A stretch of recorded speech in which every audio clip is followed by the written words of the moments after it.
Bom, a nossa discussão tem a ver com os impactos que o sistema GNU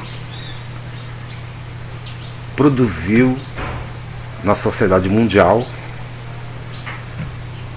particularmente nos valores e nos conceitos utilizados no dia a dia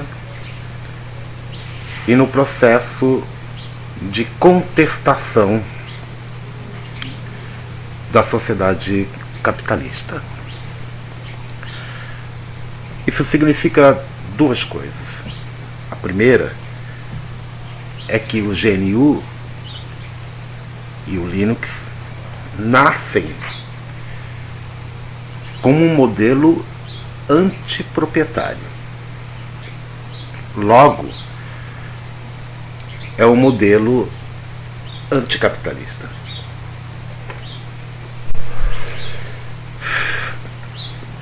Mas por quê? Se você perceber, uma das razões para o nascimento da licença pública e do software livre, open source,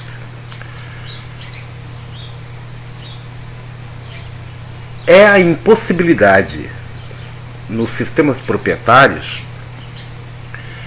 de você produzir as modificações do seu interesse e de você fazer com que ele funcione de outra maneira, ou seja, de você mexer no núcleo do programa. Essa impossibilidade fez com que Stallman e outros procurassem construir um sistema operacional livre. O que quer dizer um sistema operacional livre? Um sistema operacional onde cada pessoa que usasse pudesse ter acesso ao kernel, ao núcleo, fazer modificações, introduzir novidades, ou mesmo criar um outro software ou sistema operacional a partir daquele. Para isso era preciso quebrar uma questão básica do capitalismo atual, que é o know-how. Ou, em outras palavras, o patenteamento privado das descobertas. Contra esse patenteamento privado, se produziu então a patente pública, ou a licença geral pública. Os softwares baseado no GNU, ou seja, o software a partir desse sistema livre, de livre produção, de livre modificação, de livre acesso, se coloca de forma contrária, imediatamente contrário, ao software proprietário, que impede qualquer modificação. Mas isso tem uma razão. Muitas vezes a razão não é simples, porque implica numa ideia de propriedade. O que nós temos que fazer para compreender um pouco melhor como é que essas coisas se deram e como é que se chegou a uma noção de propriedade tal que fosse necessário aos produtores do novo sistema operacional se colocar contra esse sistema de propriedade, leva-nos à filosofia. Ou seja, o próprio GNU, o software livre e o open source, eles falam lá no seu início, e ainda hoje, sobre a filosofia que nutre esses sistemas operacionais. Mas o que é a propriedade? Peguemos o exemplo do Locke, filósofo inglês, que discutia a seguinte questão. A propriedade, para ele, ela é um direito individual, um direito fundamental, o direito a se apropriar da natureza. E ao se apropriar da natureza, essa apropriação se transformava em propriedade privada. Bem, já Rousseau, um pouco depois do Locke, vai ver a propriedade como um mal que retira dos homens a relação livre com a natureza e produz a apropriação dessa natureza, dos bens naturais, por um indivíduo. Isso significava que, na medida que um indivíduo tivesse e se apropriasse de um bem qualquer, esse bem qualquer, sendo seu, o uso dele só poderia ser seu. E quem quisesse usá-lo, dentro da noção capitalista, teria que pagar ao proprietário do bem pelo seu uso. O capitalismo, ele nasce com essa noção de propriedade. Uma propriedade que, ao fingir-se como propriedade individual, como direito individual, acaba se transformando não em direito individual, mas em direito meritório. É o mérito que define, por fim, o direito à propriedade. Tanto é assim que os calvinistas acabam dizendo que Deus atua na vida social a partir do enriquecimento dos seus escolhidos e que as pessoas estão predestinadas, né, a enriquecerem ou não. Então a miséria, a pobreza, ela não é produto dessa apropriação dos bens sociais e dos bens naturais, mas uma definição do destino dado por Deus. Essa visão de mérito, onde Deus define o mérito de cada um, vai ser incorporada pela burguesia liberal. A burguesia liberal, então, vai dizer que terá propriedade aquele que tiver mérito para ser o proprietário. Isso implicou numa divisão entre aqueles que possuem e aqueles que não possuem propriedade.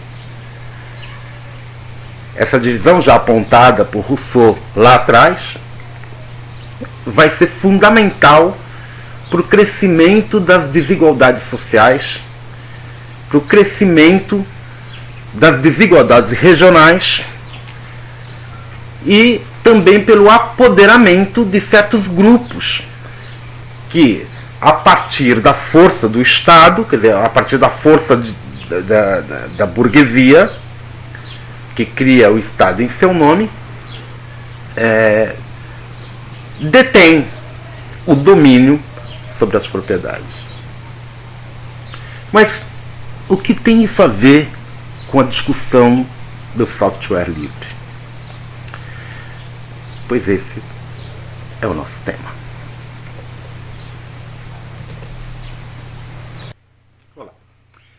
divíamos no bloco anterior que Locke achava que a propriedade era um direito privado. No entanto, se a propriedade fosse um direito individual, privado, de cada indivíduo, todos, indistintamente, teriam direito à propriedade.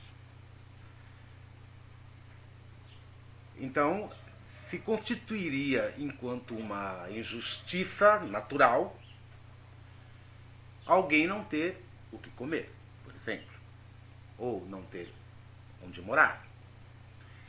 Porque propriedade é tudo o que nós conseguimos nos apropriar. A roupa, a comida, o barbeador, o óculos, enfim, tudo. Também o software. Também a capacidade e o direito de se comunicar.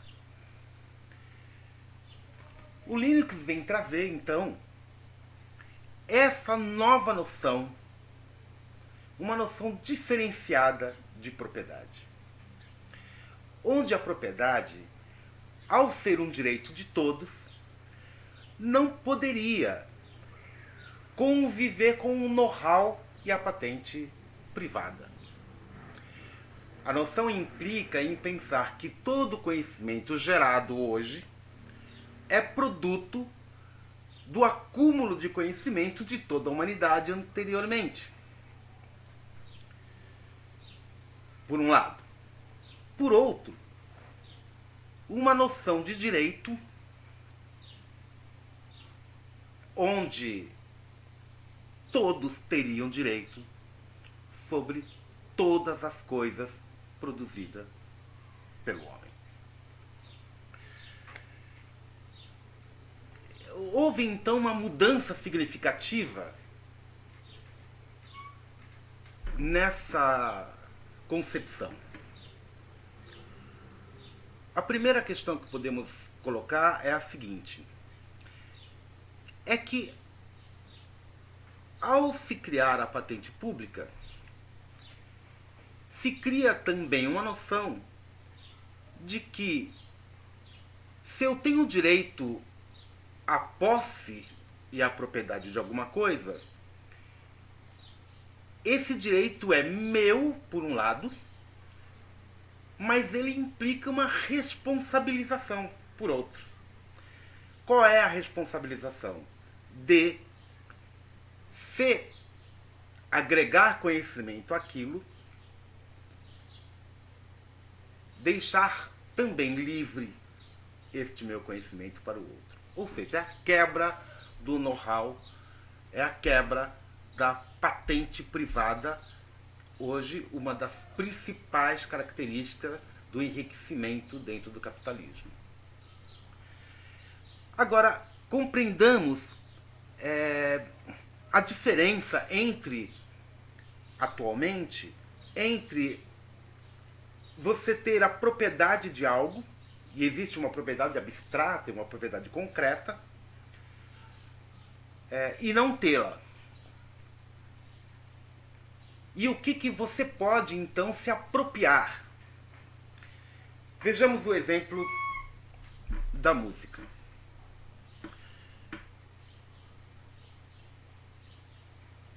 Num certo momento surgiu uma coisa chamada MP3.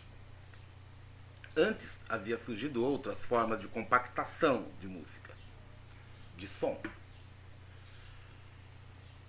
Mas o MP3, ele trouxe uma novidade. Vamos lembrar que o direito a ouvir música também estava ligado e está ligado ao direito de produzir, de compor e de distribuir a música. Comparemos. Antes, você que achava que era livre para consumir a música que quisesse, hoje pode ter a certeza de que estava enganado. Muito em razão dessa colaboração produzida pelo Linux, pela GNU, open source, software livre, que implicou em trazer à tona possibilidades de acesso antes negada. O exemplo claro são as rádios, as televisões, as mídias e a indústria fonográfica.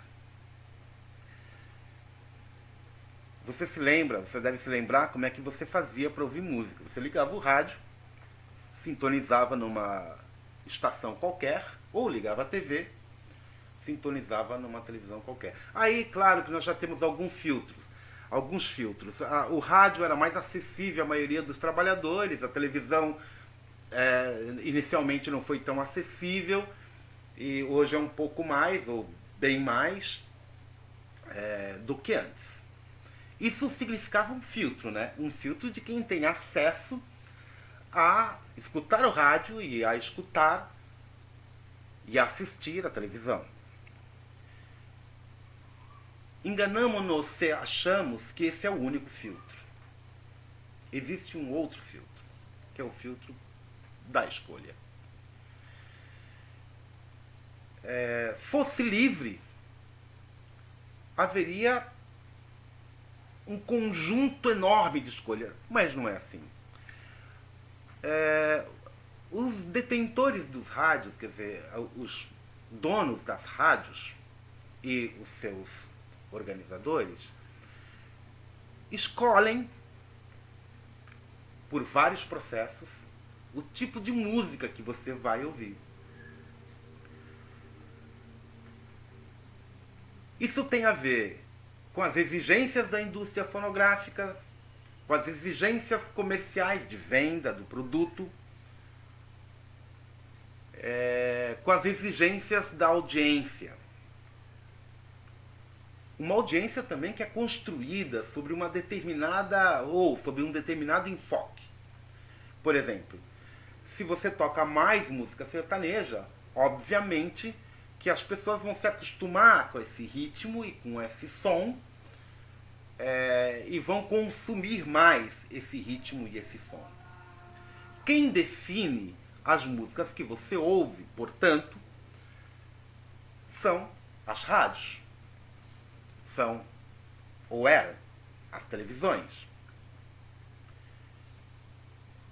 Isso implica que você, além do filtro social vinculado à capacidade monetária de recursos para comprar um rádio, para comprar uma televisão, existia ainda um outro filtro, que era o filtro das escolhas que os proprietários das rádios faziam para definir as músicas que você ia ouvir.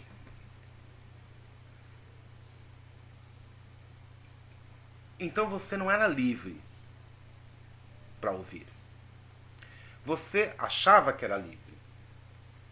Com o MP3 e com um conjunto de modificações trazidas pela tecnologia de informação e comunicação, e principalmente pelo sistema GNU, né, pela patente pública, pelo software livre e pela open source, que são diferentes, você agora é capaz de perceber de que tanto a produção de música quanto a sua escolha sobre a música que você ia ouvir definitivamente não era livre. Hoje a gente tem muitos fenômenos, por exemplo. Muitos cantores, compositores, filmes, para ampliar um pouco o nosso horizonte, são colocados em sistemas, na web, para que você acesse livremente. Mas mais do que isso, você comprava um vinil ou você comprava um CD e esse CD era seu. Eu comprei o meu CD, e você ficava muito bravo quando você emprestava o seu CD ou o seu livro e a pessoa não ia devolver, não devolvia para você, né? Porque isso tinha um custo, 10, 15, 20, 30, 40, 50 reais. Esse custo implicava que você perder aquele bem poderia significar uma perda monetária para você. Além de você ficar sem o bem, você ficaria também sem os 15 reais. Isso fazia com que você tivesse uma noção de propriedade muito inflexível. Hoje, você pode até comprar o CD, né, pagar 10, 15 reais. Mas você vai, grava o CD em MP3 ou em qualquer outro sistema de arquivo e partilha com seus amigos. Aquilo que era sua propriedade antigamente, uma propriedade que podia implicar em desvalor, em perda, né, hoje já é uma propriedade relativa. Na medida em que, ao você partilhar esse conhecimento, quer dizer, ao você partilhar essa cultura, não necessariamente você tem perda, ou necessariamente você não tem perda. Isso forçou a indústria fonográfica, as rádios, as televisões, a ter uma inflexão. Elas sofreram perdas consideráveis, né, com esse novo tipo de distribuição da mercadoria e mais, também de construção, de produção da cultura musical e da cultura filmográfica. Mas isso não seria possível se não houvesse a quebra da patente musical, né, da propriedade da música pelas indústrias fonográficas. De certa forma, toda vez que você partilha uma música ou um filme, você é um anarquista. Você se torna mais um que tem como convicção, embora muitas vezes não de forma analítica, mas de forma prática, né, uma ideia não proprietária das coisas produzidas pelos homens. O Linux, o GNU, traz então essa flexibilização e essa mudança importante no sistema de propriedade. E não é só na música, é também em muitos tipos de know-how.